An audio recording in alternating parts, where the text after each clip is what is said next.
Arguably, one of the best new BMW X5s you can buy this year is the all-new BMW X5 M50d, one of the two models built under the M Performance Automotive division, the other being the future M50i.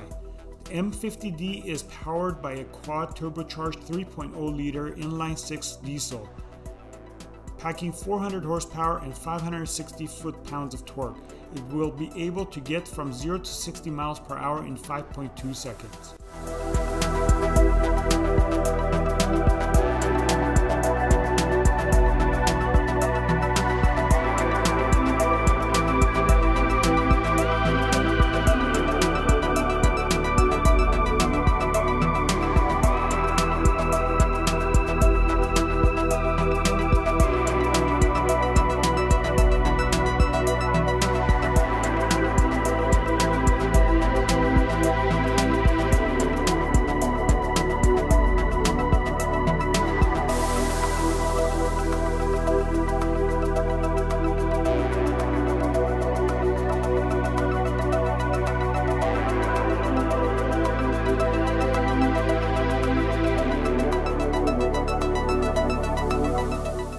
As for the X-Drive 30D, it gets a 3.0-liter turbocharged inline-six diesel engine, making 265 horsepower and 456 foot-pounds of torque, capable of reaching 62 miles per hour in just 6.5 seconds.